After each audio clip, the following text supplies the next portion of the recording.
ঘটনাটি একটু বড়, তাই সময় নিচ্ছি, এবং আমার প্রথম লেখা, তাই ভুল হলে ক্ষমার দৃষ্টিতে দেখবেন। তখন আমি ক্লাস 6-এ পড়ি, প্রথম সাময়িক পরীক্ষা দিচ্ছি, পঞ্চম হয়েছি। বলে রাখি, আমাদের বাড়িতে বাবা মা ভাই বোন ছিল, গ্রামের বাড়িতে কারো যাওয়া ছিল না, তাই দাদা দাদি মাঝে মাঝে আসতো বেড়াতে আমাদের বাসায়। আমার আম্মু জব করত এবং সে আমার বাবার বংশের বড় বউ, তাই আমার চাচা ও ফুপুকে নিজ হাতে মানুষ করেছে। কিন্তু তখন কি আর জানতো আমার মা সেই চাচি এমন বড় ক্ষতি করবে?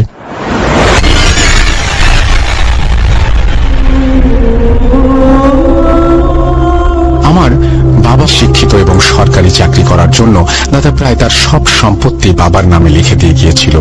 আমরা তখন ছোট, তেমন কিছুই বুঝি না। আমার আব্বু তার ভাই বোনদের নিজের ছেলে মেয়েদের মতন ভালোবাসতেন। সেবার দাদা আমাদের বাসায় 15 দিনের মাথায় অসুস্থ হয়ে গেলেন। কি হয়েছে কোনো ডাক্তারই বলতে পারলেন না, একদম বিছানাগত হয়ে গেলেন তিনি।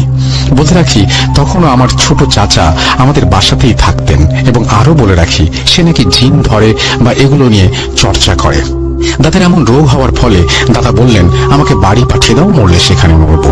বলে রাখি, আমাদের ফ্ল্যাটে 2টা বাথরুম, একটা লাগোয়া রুমের সাথে আরেকটি কমন রুম, এবং সেই রুমটির একদম সামনের রুমে তারা থাকতেন।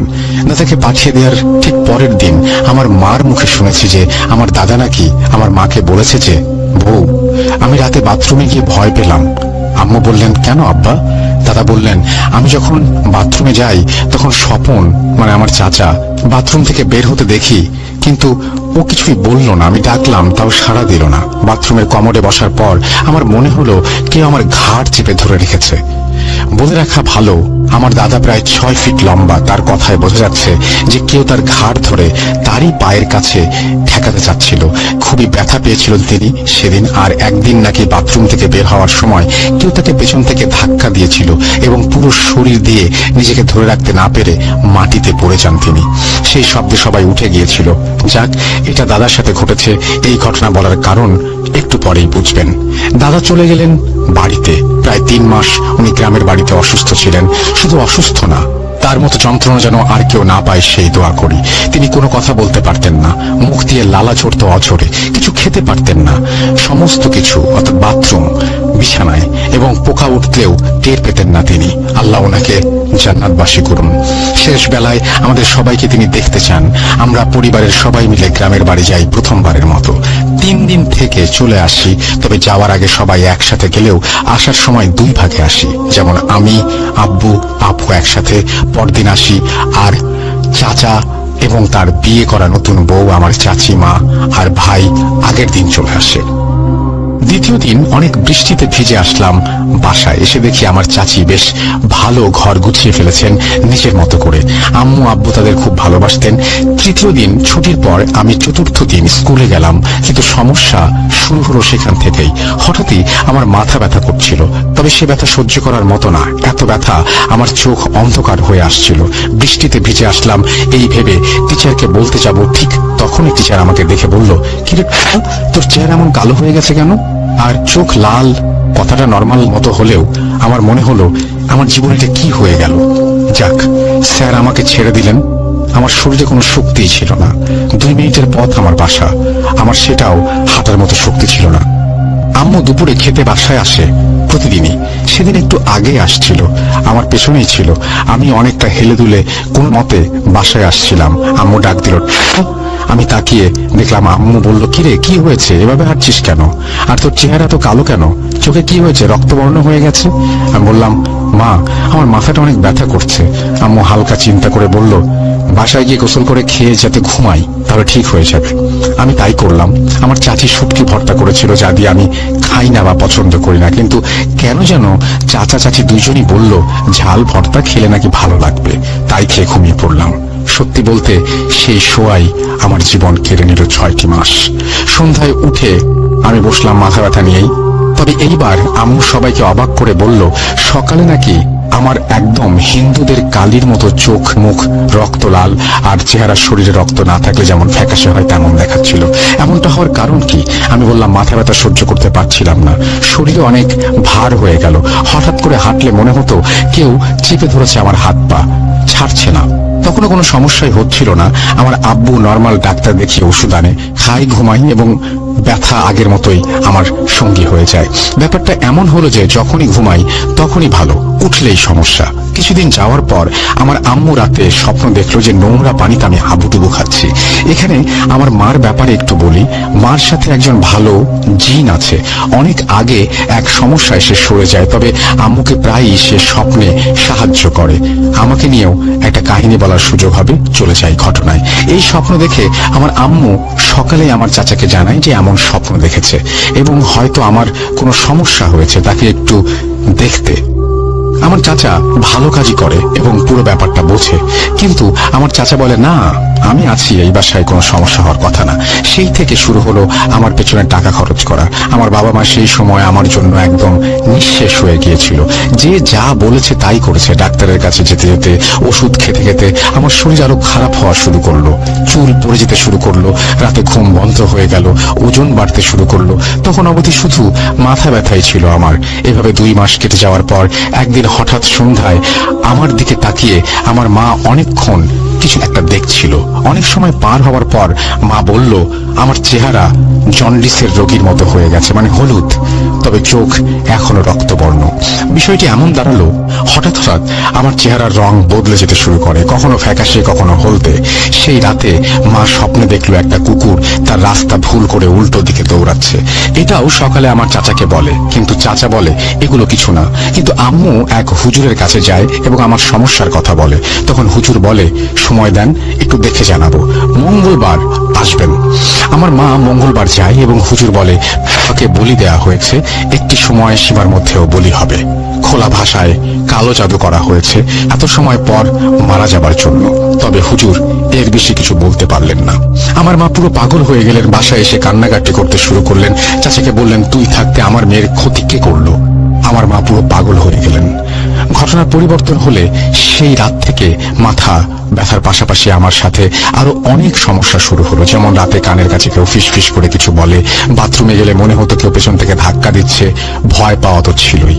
যেদিন থেকে শুরু হয় সেই আজাব, আশেপাশে সবাই জেনে গেল তাকে জিনে ধরেছে।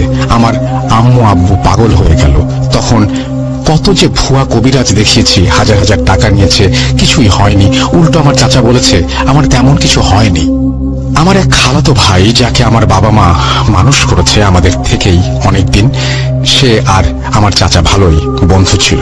আমার ওই ভাই হাফিজি পড়ছিল আর ভালো কিছু কাজ করেছে সে। আমার মা তার কাছে গিয়ে কান্না করেছে এবং জানিয়েছে তার সবকিছু শেষ, টাকা পয়সা এই 3 মাসে শেষ হয়ে গেছে, এখন কিছু করতে পারছেন না তিনি, কিছু করা যায় কিনা। আমি লিখছি ঠিক তখনই আমার মায়ের চোখের পানি আজও আমার চোখে ভাসে। যাক, তারপর আমার সেই ভাই এক রাত পর জানালো কত কন্যা রাশি, আর ওর তো অনেক লম্বা আর সুন্দর চুল। একদিন সন্ধ্যায় চুল ছেড়ে হাঁটছিল, তখন অন্যজনের চালানো জিন ভুল করে ওর গায়ে আসর করেছে, একটা ব্যবস্থা হবে। এখানে আমার মা তাকেই বিশ্বাস করেছে। হুজুর যে অন্যরকম কথা বলছিল সেটা আমার মায়ের মাথাতেই নাই। যাই হোক, এরপরে শুরু হলো অন্য সমস্যা। আমি যদি হাঁটা শুরু করতাম তখনই মনে হতো কেউ পেছন থেকে ধাক্কা দিচ্ছে। 2-3 ঘন্টা কেটে যাওয়ার পরেও কোনো কিছু আমার মনে পড়তো না। তবে সবার মুখে শুনেছি আমি নাকি সেন্সলেস হয়ে যাওয়ার 2-3 মিনিটের মধ্যেই সেন্স ফিরে পেতাম, আর নিজের চুল নিজে ছিঁড়তাম, ফিসফিস করতাম, হঠাৎ সেন্স হারিয়ে ফেলতাম, আর শরীরে অনেক ব্যথা থাকতো সব সময়। এভাবে কিছুদিন চললো। আমার চাচা বলল সে একটা চেষ্টা করে দেখবে। এই জন্য মঙ্গলবার রাতে সে নতুন গামছা, মাটির কলস, সিঁদুর, জবা ফুল এইসব জোগাড় করে আমাকে বসালো তাদের সামনে।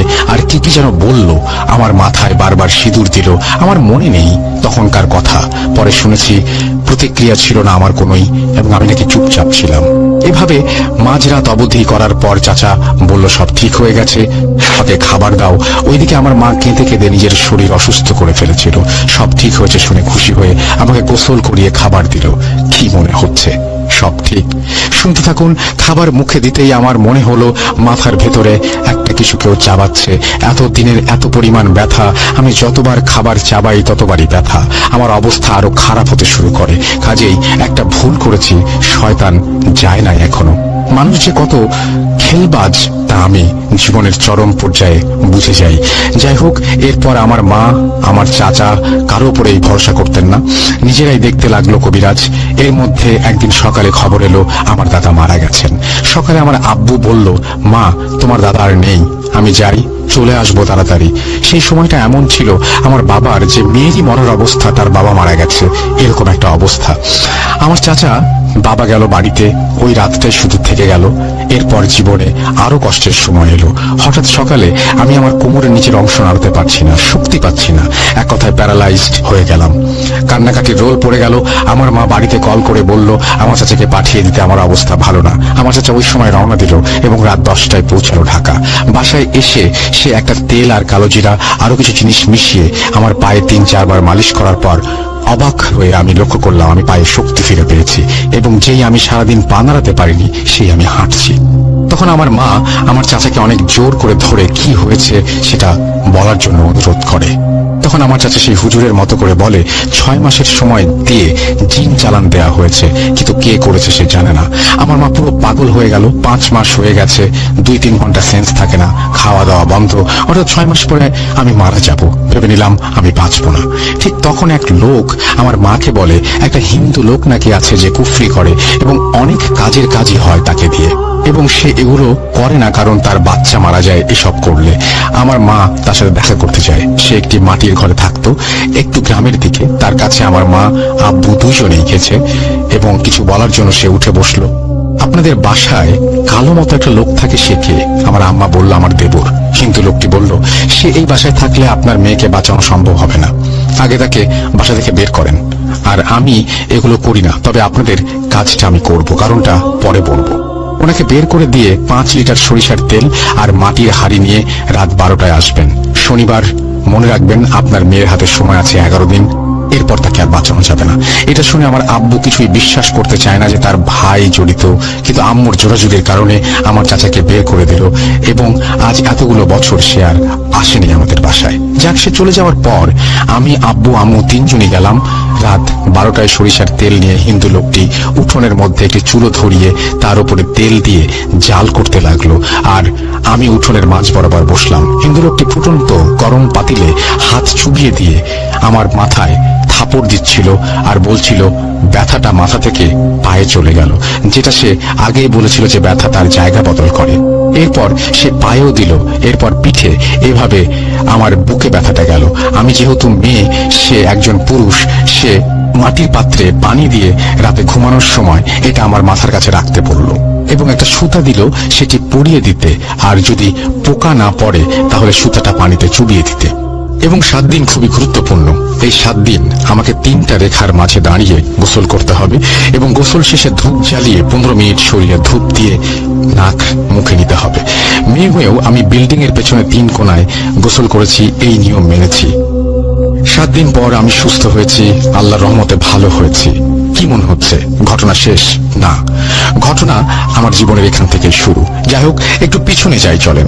আমার দাদা অসুস্থ হওয়ার পর আমার চাচা যে মাঠে কাজ করত, সে একটি ছোট একটা হাড়ি পেয়েছিল স্বর্ণ ভরা, আর সেই হাড়ি যদি তাকে পেতে হয় তাহলে তার নিজের রক্ত দেয়া লাগবে বলে জানায় স্বপ্নে। তখন আমাকে বলি দিয়ে সেই স্বর্ণের হাড়ি পেতে চেয়েছিল। নিয়ম হলো আমার লাশের খাটিয়া বের হবে আর সেই স্বর্ণ তার ঘরে ঢুকবে, আর এর সাথে লোভে পড়ে আমার সেই ভাইও যুক্ত হয়েছিল। দাদার সম্পত্তি না পেয়ে সেই দাদাকে বিছানায় ফেলে মেরে ফেলে, এই সবকিছুই সেই হিন্দু লোকটি বলছিল।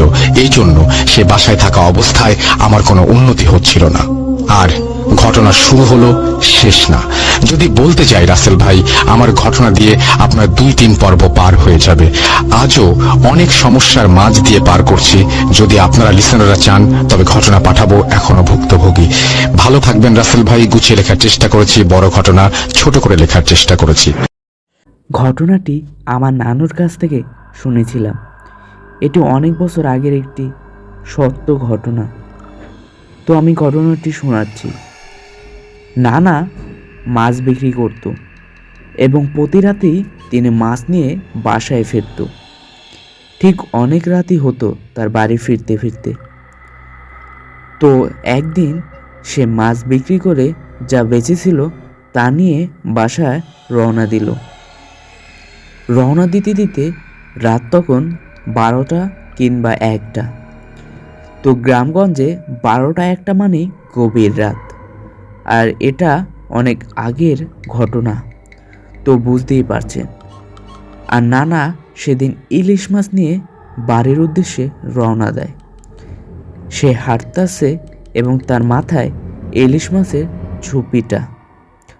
তো তিনি হাঁটতে হাঁটতে যখন প্রায় বাড়ির কাছাকাছি চলে আসে, তখন তিনি পিছন থেকে ডাক অনুভব করে। কেউ একজন অনেক গম্ভীর কণ্ঠে তার কাছে ইলিশ মাছ চাচ্ছে এবং ইলিশ মাছ তাকে দিয়ে যেতে বলছে। কিন্তু সে উত্তর না দিয়ে আবারও হাঁটতে শুরু করলো। তিনি আগের যুগের মানুষ, তাই তিনি ভালো মন্দ অনেক কিছুই জানতো।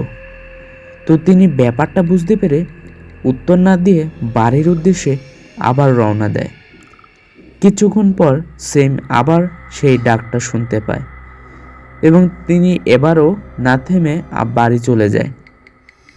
বাড়ি গিয়ে তার স্ত্রীকে বলল মাছগুলো কুটে ভেজে নিতে, এবং তার সাথে যে রাস্তায় ঘটনা ঘটেছিল তিনি তা ভুলে যায়।